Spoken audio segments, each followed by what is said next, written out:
যেটা কোনো মিডিয়ায় বলছে না। তো দেখুন চতুর্মুখী মূর্তি রয়েছে, কচ্ছপ।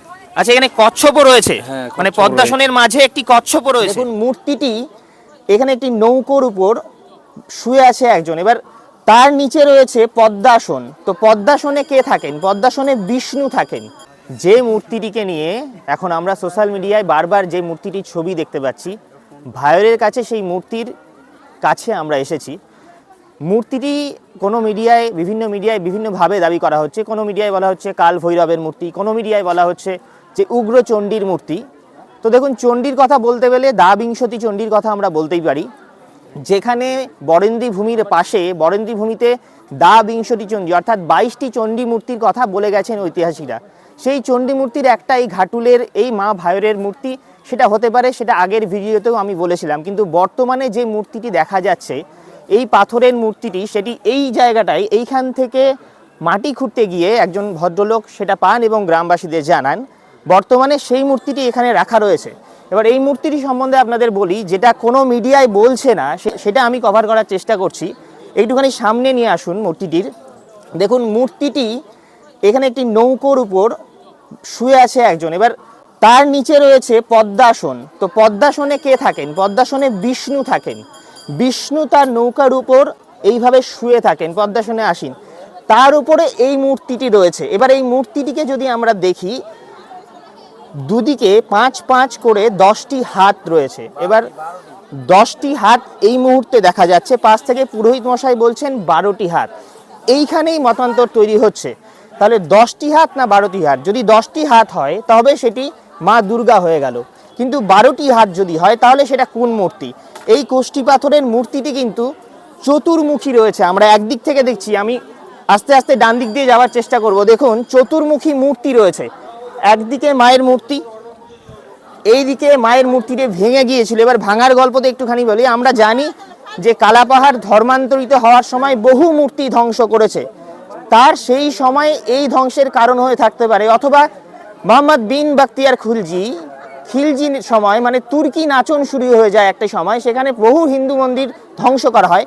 সেইটারও একটি কারণ এই মন্দির ধ্বংসের পেছনে থাকতে পারে, সেটিতে আমরা পরে যাব। কিন্তু এখন বর্তমানে চতুর্মুখী মূর্তিটা আপনাদের ভালো করে দেখাই।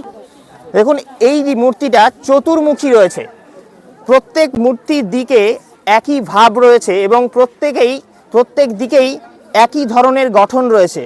যেটি পুরোহিত মশাই বললেন যে 12টি হাত রয়েছে, সেটা এই দিকটা থেকে পরিষ্কার বোঝা যাচ্ছে যে এইখানে 12টি হাত পরিলক্ষিত হচ্ছে। আর নিচে কিন্তু সেই একই জায়গা রয়েছে পদ্মাসন, পদ্মাসনের ওপর নৌকোর উপর শুয়ে রয়েছেন বিষ্ণুর ওপরেই এই মূর্তিটা দেখা যাচ্ছে। এবার কাল ভৈরবের মূর্তি বলে অনেকে দাবি করছেন। কাল ভৈরব কি? শিবের আরেকটি রূপ। কাল ভৈরব, যেটা জানা যায় হিন্দু পুরাণ থেকে, ব্রহ্মা এবং শিবের মধ্যে একটি বিতর্ক হয় যে কে বেশি শক্তিশালী। সেই সময় ব্রহ্মার পঞ্চম মস্তক শিব ক্রুদ্ধ হয়ে প্রহার করেন, সেই সময় ব্রহ্মা হত্যার দায় পড়ে শিবের উপর। তখন থেকে ভগবান শিব কাল ভৈরব রূপে বিভিন্ন রূপে ঘুরে বেড়ান মর্তে তার মানুষকে ভালো রাখার জন্য। তো সেই উগ্র মূর্তিটিও কি কাল ভৈরবের হলেও হতে পারে। আস্তে আস্তে আসতে থাকি। দেখুন 4টি রূপ রয়েছে চতুর্মুখী মূর্তি, যেটি আমি বারবার বলছি চতুর্মুখী মূর্তি। এই দিকটায় আসলে পরে মূর্তিটাকে আরেকটু পরিষ্কার করে দেখা যাচ্ছে। এই দিকটায় মূর্তিটি পরিষ্কার করে দেখা যাচ্ছে যে এখন মালা পরানো রয়েছে। কোষ্ঠী পাথরের মতো দেখতে কালো প্রাচীন মূর্তি, যে কোনো অবস্থায় যে যাই বলুক না কেন এটি কিন্তু অবশ্যই দামি মূর্তি, এবং অবশ্যই আমাদের সকলেরই ইচ্ছায় এই মন্দিরের এই মূর্তিটি এখানেই পূজিতা হোক এবং এখান থেকেই পূজিতা হয়ে এই জায়গাটা একটু ভালো পর্যটন কেন্দ্র গড়ে উঠুক, ভালো তীর্থস্থান গড়ে উঠুক, এবং সেই বিষয়ে যেন আমাদের প্রশাসন নজর দেয়, এরকমই ইচ্ছা আমাদের রয়েছে। আরও একটি জিনিস যেখানে অ্যাডিশন করতে চাই আমি, উগ্রচণ্ডীর মূর্তিটিতে কিন্তু দেখুন ওইখানটায় মুন্ডমালাও রয়েছে, মানে মুন্ডমালা পরিহিতা মূর্তিটি ভালো করে দেখালে দেখা যাবে। হ্যাঁ, ওই মাঝখানটাতে দেখুন ফুলের ঠিক ওপরটায় মুন্ডমালা রয়েছে। আমরা উগ্রচণ্ডীর রূপ, উগ্র কালীর রূপ যখন দেখি তখন এই মুন্ডমালা পরিহিতা দেখি। আর বিষ্ণুর পাশে যেমন দুধারে দুজন থাকে, তার নামটা ঠিক এই মুহূর্তে আমার মনে পড়ছে না, ঠিক সেই রকমই ওই যে বিষ্ণু যেখানে শুয়ে আছে তার পাশে সেই মূর্তি। এই পুরোটা মিলে এই চতুর্মুখী মূর্তিটি কিন্তু একটা আলোড়ন ছড়িয়ে দিয়েছে আমাদের এই ঘাটুলে।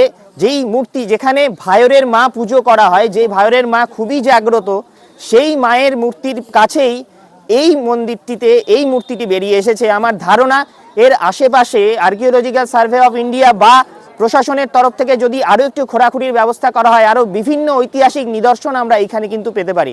এবং অবশ্যই এই জায়গাটি একটি বড় তীর্থস্থান রূপে গড়ে উঠুক এবং এখানকার গ্রামবাসীদের একটি কর্মসংস্থানের জায়গা তৈরি হোক এই তীর্থস্থান।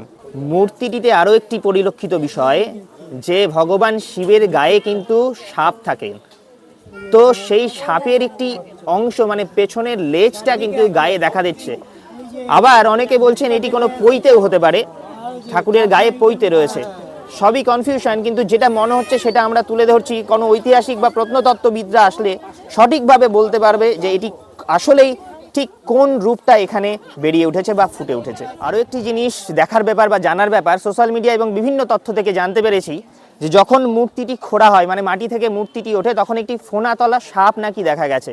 তাহলে এটা আমরা মেনে নিতে পারি যে ভগবান শিবের মানসকন্যা মনসা, তিনি মনসার জন্মই দিয়েছিলেন মর্তকে রক্ষার জন্য। তো সেই ক্ষেত্রে মর্তে যেই মূর্তিটি রয়েছে সেই মূর্তিকে রক্ষার জন্যই মনসা সেভাবে ফোনা তুলেছিলেন, আর তারপরে এই মূর্তিটি এখানে প্রতিষ্ঠা পায়, এটি আমরা ধরে নিতে পারি। অবশ্যই নিশ্চয়ই কোনো কারণ তো থাকবেই। যদি কেউ সাউথ ইন্ডিয়ার দিকে গিয়ে থাকেন, সেখানে তিরুপতি বালাজি রয়েছে বা চেন্নাইয়ে বিভিন্ন ধরনের এরকম মন্দির রয়েছে, সেখানে কিন্তু এরকম ধরনের অবতারের মূর্তি, এরকম কষ্টি পাথরের মূর্তি বিভিন্নাংশে বহুল পরিমাণে দেখা যায়। সেরকম ধরনের আমাদের এইখানে ঘাটুলে ভাইরে এসে এরকম একটা মূর্তি পাওয়া গেছে, সত্যি আবেগের ব্যাপার। আমরা সকলেই কিন্তু খুবই আপ্লুত।